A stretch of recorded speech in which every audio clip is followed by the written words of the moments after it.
I'm very grateful to be here today in Vancouver. Thank you, Venerables. Thank you, hosts.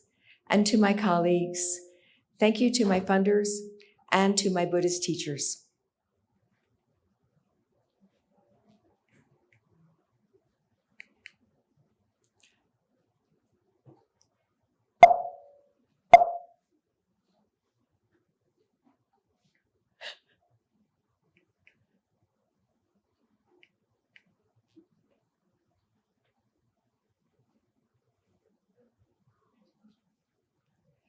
All right. So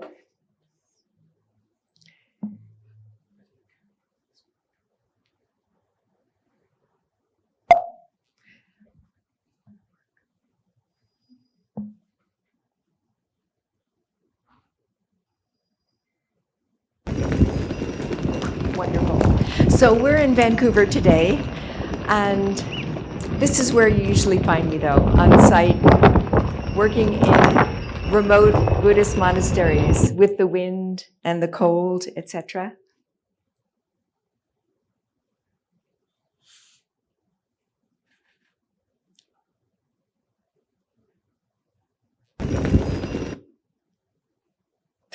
Like that, where everything's very relaxed, and if the slides don't go, it doesn't really matter.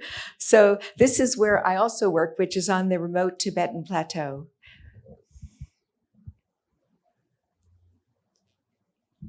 How I ended up in those places was I'm from the 1940s, and I went to a museum and saw this art show, which was called Lamaist art. Remember Lamaist art? And there I fell in love with the Buddhist art, the tankas and the statues as a very, very young child. And then as soon as I was old enough, I went to India and Nepal and researched. And I was fortunate. It was a very long time ago, and great teachers were very available. And they answered all my questions about creation, conservation, and respect for traditional Buddhist artifacts. That's the previous Kamchul Rinpoche. And at the same time, in 1970, I encountered the previous Karmapa. I'm very fortunate in that I get to work directly with great teachers. I'm in their service. For example, Mingyur Rinpoche said, treasure caretaker training, our nonprofit, is extremely helpful to us at Usuling Monastery and throughout the Tergar Sangha. We deeply appreciate having the knowledge needed to protect our sacred artwork for many, many years into the future. So we're not doing this so that a tanka would look good now, over restored. We're doing it for generations in the future. So they have the availability of very traditional blessed objects.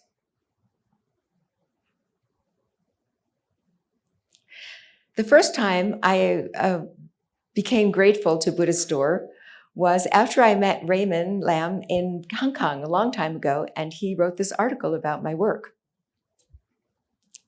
It was my work as a conservator of tankas. I've been working with tankas for a long time. I'm very conservative in my approach. I don't believe in overcleaning or completely repainting. So I work on both the paintings and the textiles, and I'm ambidextrous.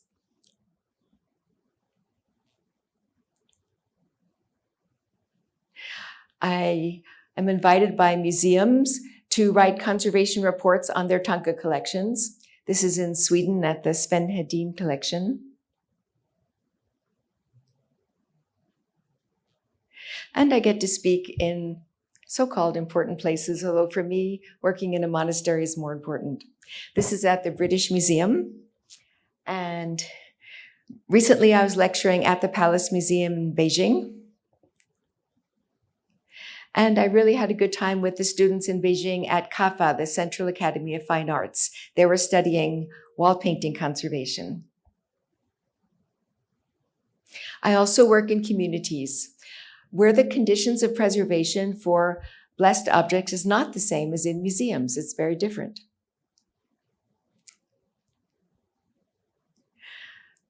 I love living in monasteries and nunneries when I'm traveling and working. And often, of course, there's no hot water, there's no water to drink. You know, it's very cold and all that, and there are dogs and monkeys, but I still really love living there. The next time I was grateful to Buddhistdoor, soon after, was when Raymond Lam hosted this Zoom I did on risk assessment. And so if you want to know about risks,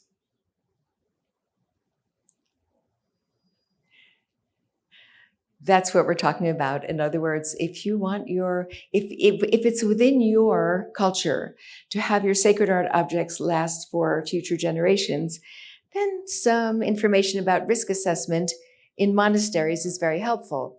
And so the way I teach risk assessment for monasteries is from the point of view of monasteries, not from the point of view of a museum or a municipality.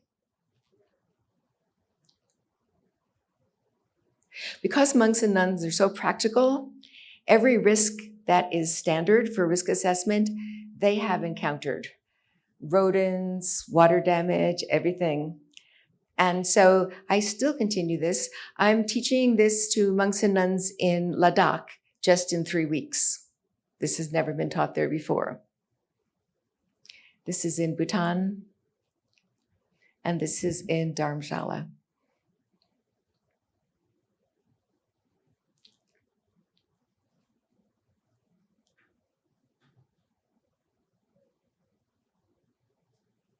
Documentation is really important. One of the risks actually is that information about a sacred art object gets lost, and there's no history of it for the future generations. So we're big on documentation. We teach first documentation written in case you lose your device, drawing pictures and writing the measurements and so many other things. And then because this generation, they're born documenters, they curate their own lives, they're so good at using their smartphones to document their monastery treasures. Because of that talent, the next article that came out in Buddhistdoor, and I'm so grateful for this, I'm expressing my gratefulness, my gratitude to Buddhistdoor in this entire talk, was an article I wrote about Thangkas, terabytes, and tradition. How if you preserve traditional sacred art for future generations in its original form, and you don't want to have to over-clean it and repaint it.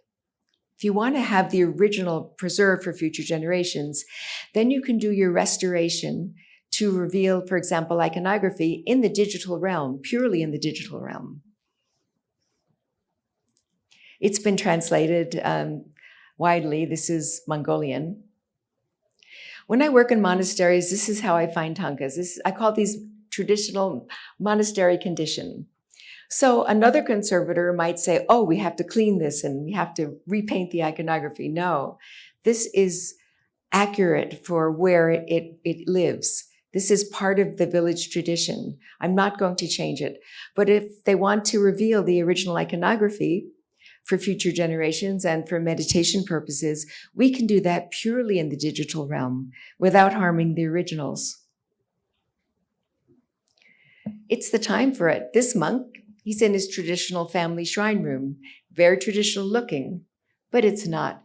He's reading his text from his smartphone, and there's so many things that are very current for today. So using digital restoration and AI is not a leap in this time at all. This is a painting, Thangka painting from my study collection. And this restoration was done purely in the digital realm. The original still looks like this. Again, we've not harmed the original to find out how it looked, the iconography looked when it was painted. There's no need to do the amount of restorations that's done on a lot of Western paintings to bless sacred art objects in the Buddhist world. You can just stabilize their condition and then bring up the information purely in the digital realm. So therefore, I thank Raymond for printing that article for me in Buddhistdoor, and I thank Buddhistdoor for sharing it. It was one of the first about digital restoration. Next, I'm thanking Buddhistdoor for its coverage of our work in remote areas. This is in Tsum, which is in remote Nepal. I went there first and did a video sponsored by the Kensei Foundation. It was on preserving Cham dance costumes. This is me and the villagers, and we're huddling inside because it's pouring rain while the dancers are dancing.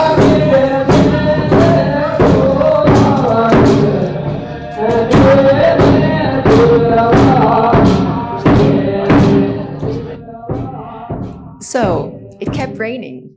The heavy costumes were totally soaked and then dried in the courtyard and then put away, as they usually do, in trunks and sacks, and they weren't completely dry. So we came up with this video about safe storage of Cham costumes because they're so valuable to the communities and so expensive to replace. I won't play the whole thing for you.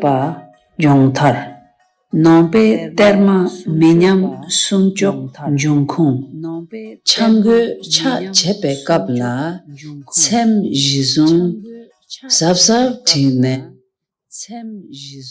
So we had our embedded journalist from Buddhistdoor, and that was Craig. Craig, raise your hand. The locals called him a mountain goat. He actually lived with us and worked with us as a conservator. And I said, had he not decided to be a journalist, he could have been a conservator. So he wrote these series of articles, which are just absolutely brilliant. There he is interviewing someone.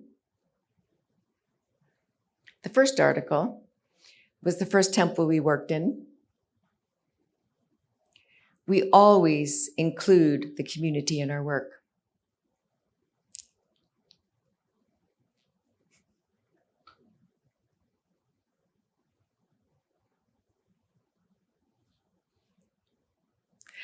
The community was really glad because they said that we had hard work and peaceful disposition while repairing the damage and restoring the bodies of their deities. That's a wonderful way to look at it. Okay. Then Craig wrote about Trungpa Rinpoche. This is a picture of Trungpa Rinpoche in my studio years ago. He was looking at pictures, the paintings original by Trungpa Rinpoche. He would visit my house often in Halifax to see what art I had in. The next of his articles was when we went to Rachen Nunnery and worked on over 1,000 tsatsas and tankas with the nuns.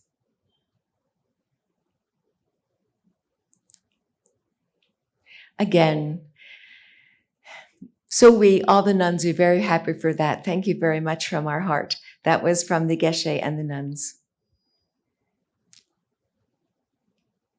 The next from Buddhistdoor, and I'm so grateful about this, was a video about a conservation session we did for both local artists and heritage workers and international conservators in Kathmandu. I won't play the video. We're having it again just next week in Kathmandu for international conservators. The next was a session held at the Rubin Museum right before it closed. And again, it was all about risk assessment and documentation for preservation of Buddhist art.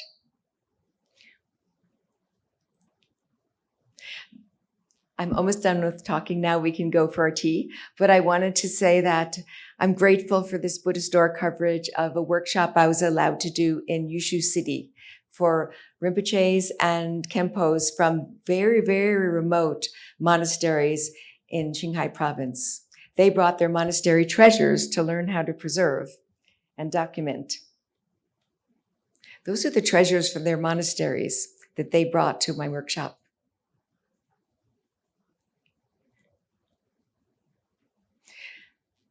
The final image I'm sharing with you is how grateful I am about this Buddhistdoor article about my work in remote Surmang Monastery, which no conservator has been allowed to go to before and work.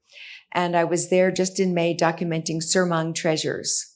And I'll be returning next May with a group of conservators And we will be actually working on preservation, basic stabilization, and digital restoration of the Surmang Monastery treasures.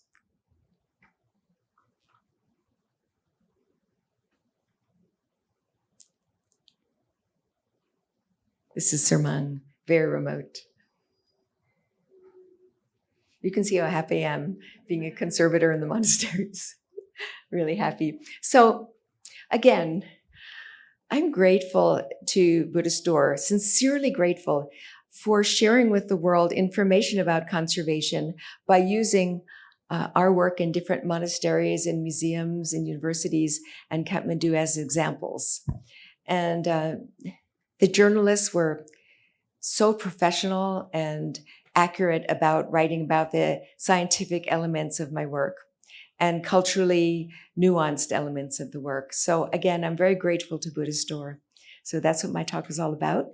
And if any of you would like to see the full videos, which we just saw briefly, and have any questions during tea, I look forward to talking with you. So thank you so much.